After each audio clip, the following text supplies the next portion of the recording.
Hello everyone, how are you all beta? Welcome to the online platform of SMD Vidya Mandir. Hoping you are safe and your family is safe during this pandemic period. Myself Saurabh Singh is standing in front of you to teach physics, and we are going through with class 10th physics, and beta we have done light part first. Today in light part first we have studied about what? Reflection and mirrors. ठीक है बेटा, तो reflection क्या होता था? Bouncing back of light रे।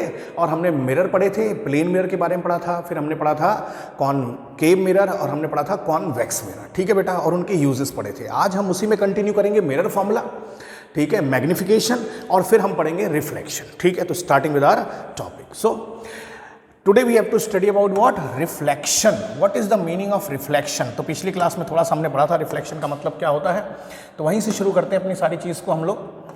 Reflection, यहाँ शब्द आया अपने पास में, रिफ्लेक्शन ऑफ लाइट। तो देखिए क्या हुआ, ये कोई एक वाइट लाइट यहाँ पर आके पड़ी, ये किसी प्रिज्म के ऊपर, इसको क्या कहते हैं हम लोग? प्रिज्म कहते हैं। ठीक है, प्रिज्म के ऊपर आके पड़ी, तो ये लाइट रे को, अगर ये प्रिज्म नहीं होता तो लाइट रे को कैसा जाना चाहिए था? ऐसे जाना चाहिए था। लेकिन इस प्रिज्म ने क्या कर दिया, इस लाइट रे को थोड़ा थोड़ा सा क्या कर दिया, ऐसे करके ऐसे बेंड कर दिया, और बाद में ये डिस्पर्स हो गई 7 कलर में। तो इसका जो सीधा पाथ था वो पाथ थोड़ा सा मुड़ गया, वो पाथ थोड़ा सा क्या हो गया, बेंड कर गया। इसी चीज को हम कहते हैं रिफ्लेक्शन। कि लाइट रे अगर सीधे चल रही है और उसके रास्ते में कोई ऑब्स्टिकल आ गया, ऑब्स्टिकल आने के बाद में वो अपने पाथ को या तो नीचे मोड़ दे या ऊपर मोड़ दे, मतलब सीधा ना चले, अपने पाथ को क्या कर दे, बेंड कर दे, पाथ को क्या कर दे, बेंड कर दे, क्या कर दे, बेंड कर दे। इसी चीज को, bending of this light is said to be what? Refraction. इस चीज को हम लोग क्या कहते हैं बच्चे? रिफ्रैक्शन कहते हैं। चलिए आगे देखते हैं। तो पहले पीछे वाला देखते हैं, हमको देखना था मिरर फॉर्मूला। मिरर फॉर्मूले से पहले हम एक चीज पढ़ेंगे जिसको हम लोग कहते हैं Cartesian system of sine convention. Cartesian system of sine convention क्या था वो देखो, अब मैं अलग से यहाँ बना रहा हूँ, फिर ये आपकी एनसीईआरटी में सब कुछ लिखा हुआ है। ये कोई एक मिरर है, इस तरीके से इसको हमने पॉलिश कर लिया है। ठीक है, ये क्या हो गया, इसका प्रिंसिपल एक्सिस हो गया, ये पोल हो गया। ये यहाँ पर अगर कोई एक ऑब्जेक्ट है तो ये डायरेक्शन किसका हो गया? इंसिडेंट रे का। ये किसका डायरेक्शन हो गया? इंसिडेंट रे का। आपको सिर्फ एक चीज याद रखनी है, कि क्या चीज याद रखनी है, कि ऑल द थिंग्स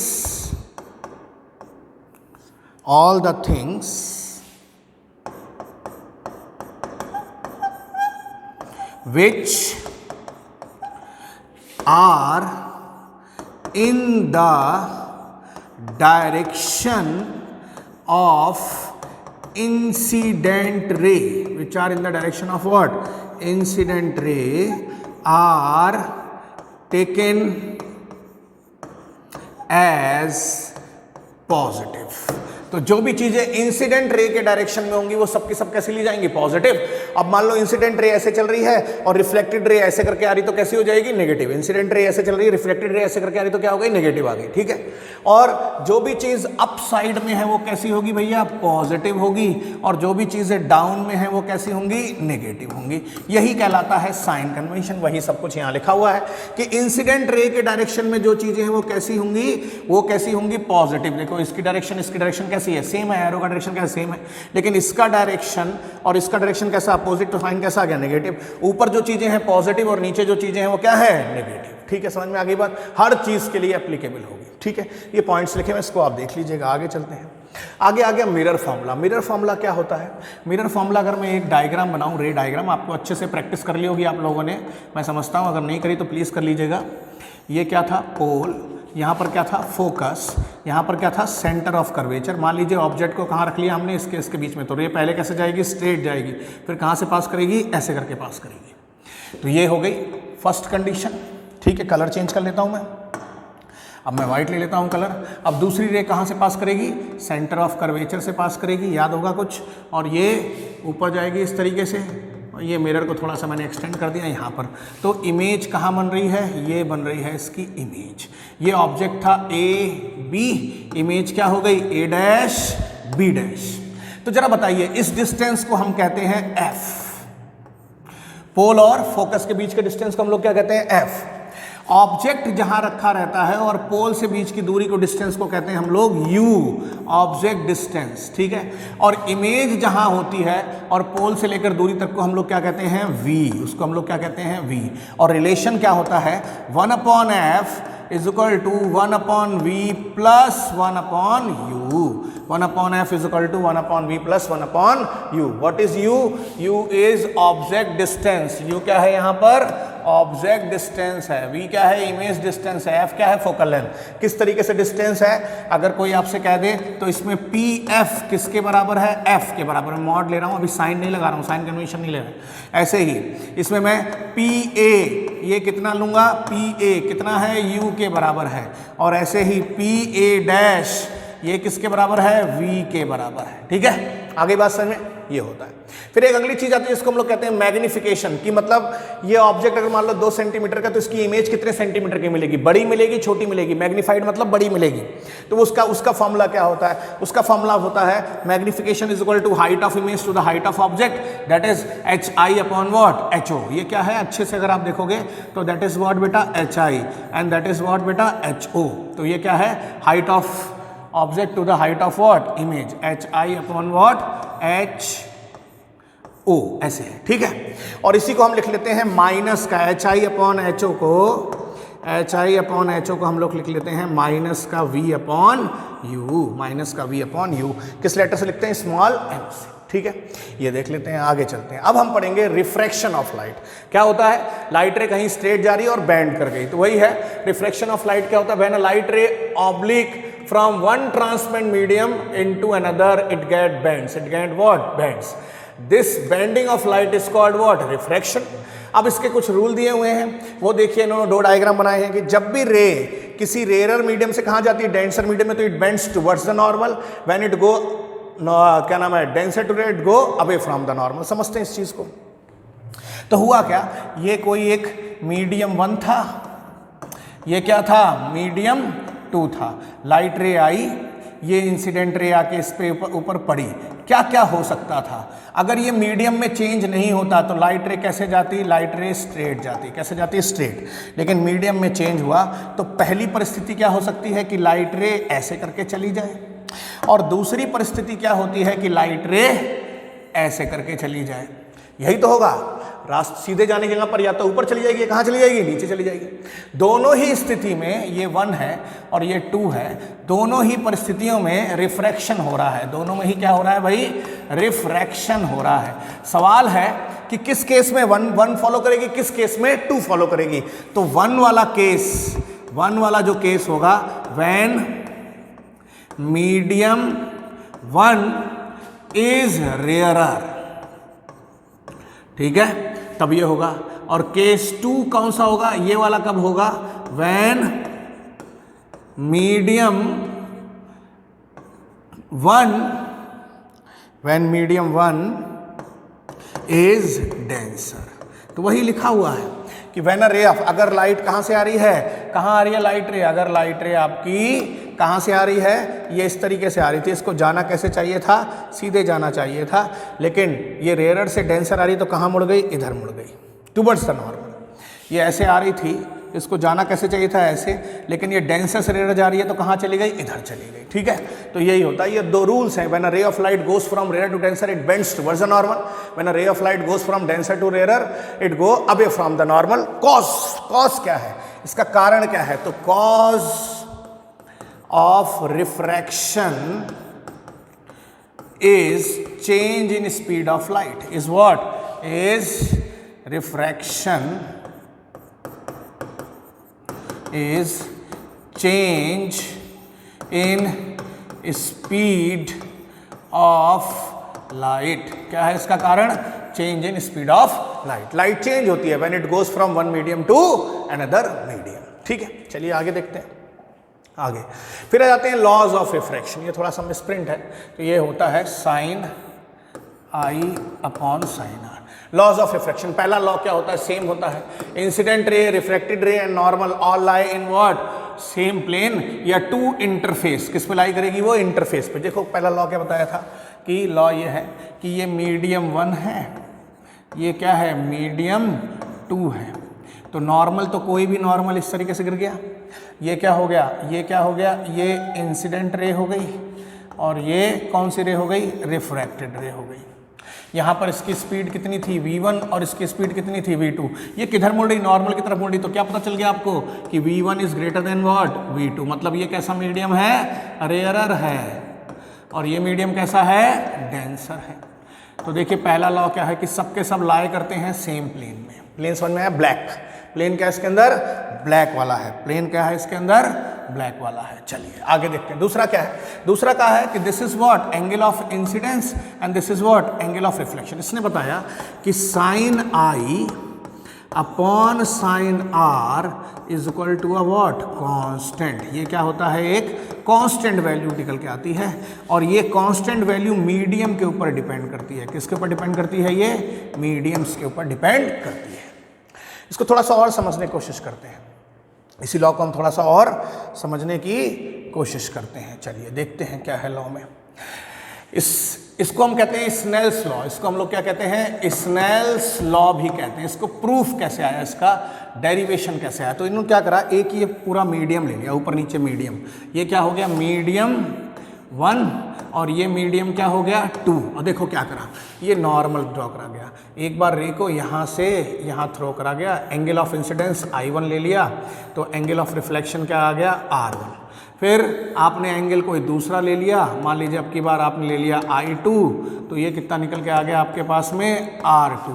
ऐसे करते करते यहाँ पर कोई आपने एंगल ले लिया I3 और ये आ गया कोई R3, अलग अलग वैल्यूज़ हैं, ठीक है बेटा। और पाया क्या गया, पाया ये गया कि sine of I1 upon sine of R1, फिर आपने निकाला sine of I2 upon sine of R2, फिर आपने निकाला sine of I3 upon sine of R3। तो आपने देखा ये सबके सब कैसे निकल के आए, सेम, और ये सबके सब की वैल्यू कैसे निकल के आई, कांस्टेंट निकल के आई। कैसे निकल के आई, constant.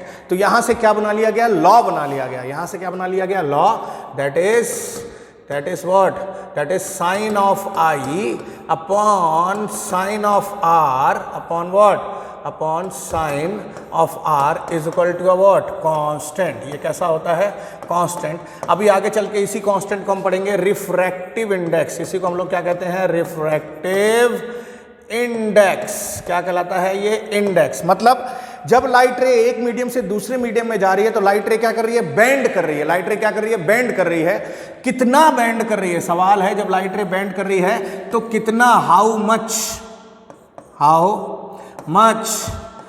it is bending. Who is bending? Light. It is bending. किसने बताया, रिफ्रैक्टिव इंडेक्स ने बताया। ठीक है, तो आगे देखते हैं।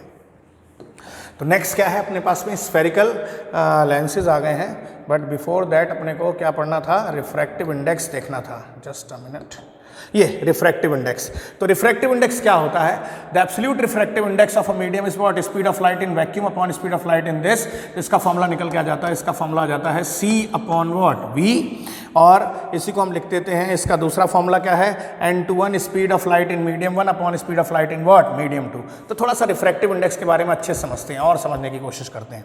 चलिए एक स्लाइड और ले लेते हैं। रिफ्रैक्टिव इंडेक्स क्या पढ़ना अपने को नेक्स्ट, रिफ्रैक्टिव इंडेक्स। ये कैसे लिखा जाता है, देखिए ये कोई एक मीडियम 1 है, ये क्या है, कोई मीडियम 2 है, ये क्या है, नॉर्मल है, ये क्या है, कोई एक नॉर्मल है, थोड़ा टेढ़ा हो गया, ये क्या है भाई, नॉर्मल है। अब ये एक लाइट रे यहाँ पर आके क्या हुई, फॉल हुई, तो इसने कोई एंगल बनाया I1 और ये लाइट रे ऐसे करके मुड़ गई, ये क्या हो गया R2, या मतलब मान लो ये एंगल I है और ये एंगल कितना है, R है।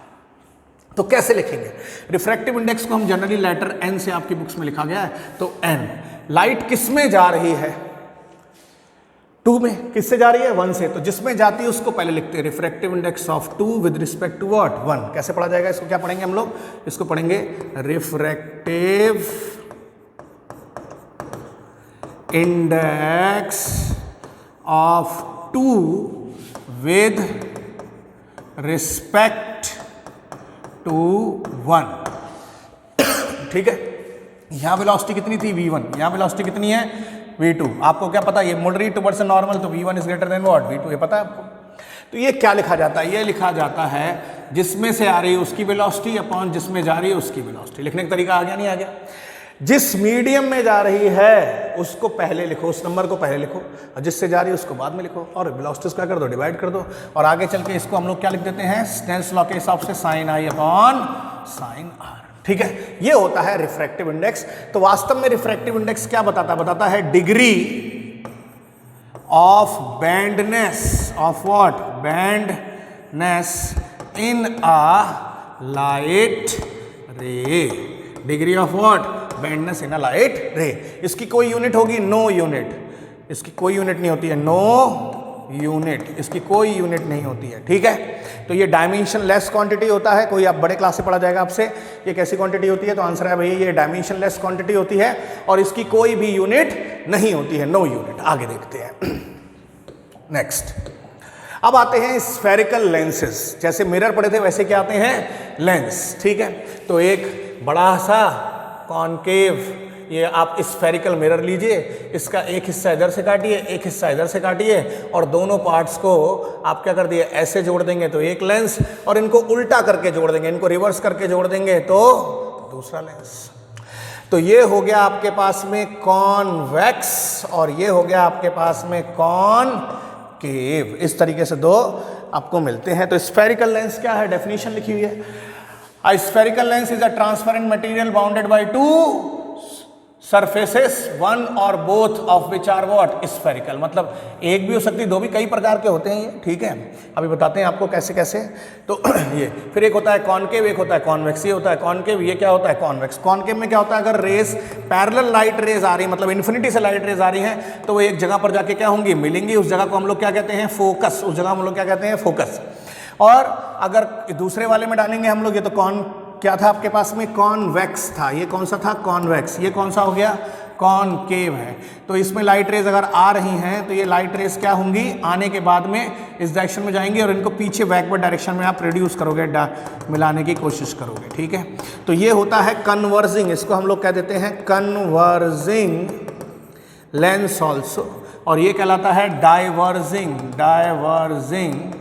लेंस। ठीक है, अब हम थोड़ा सा देख लेते हैं टाइप्स ऑफ लेंस के बारे में। ठीक है, हम थोड़ा सा देख लेते हैं भाई, टाइप्स ऑफ लेंसेस। देखिए पहला, अभी आपने पढ़ा क्या हो गया, कॉन्वेक्स। थोड़ा डायग्राम देख लीजिएगा, कॉन्वेक्स।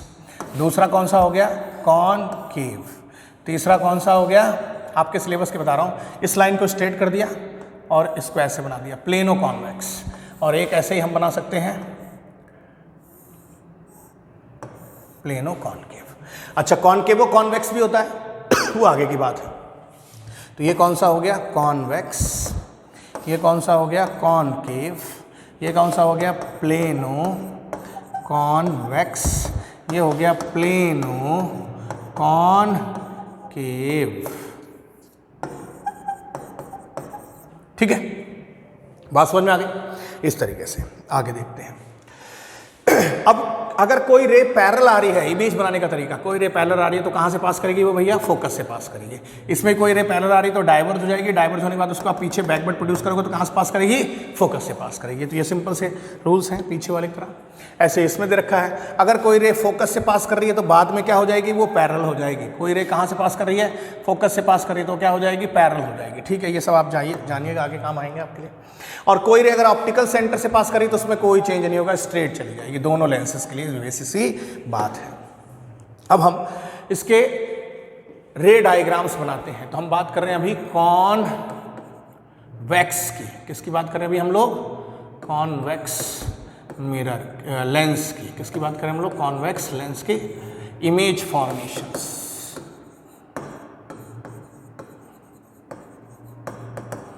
तो सबसे पहली चीज आती है ऑब्जेक्ट प्लेसिंग, कहाँ कहाँ हो सकती है। तो ऑब्जेक्ट प्लेसिंग बिल्कुल सेम है मिरर की तरह, प्लेसिंग कहाँ कहाँ रख सकते हैं। तो ये एक कॉन्वेक्स लेंस है, देखिए क्या हो सकता है, ये ऑप्टिकल सेंटर है, ये इसका फोकस है, इधर क्या हो गया, सेम फोकस होता है।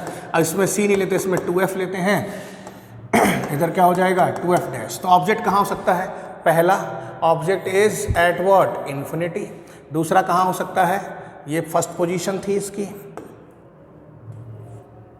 ये फर्स्ट, ये क्या हो गई सेकेंड पोजीशन बियॉन्ड दिस, ये क्या हो गई third position, fourth position, this is what fifth position and it is what sixth. इन जगह पर रख सकते हो, पहला कहाँ रख सकते हो इन्फिनिटी, दूसरा कहाँ रख सकते हो बियॉन्ड 2f, तीसरा कहाँ रख सकते हो एट 2f, चौथा कहाँ रख सकते हो बिटवीन f एंड 2f, पांचवा कहाँ रख सकते हो एट f, और छठा कहाँ रख सकते हो बिटवीन f एंड o। अब हम इनके क्या बनाएंगे रे डायग्राम्स बनाएंगे, तो that will continue in our next lecture. Thank you for watching it.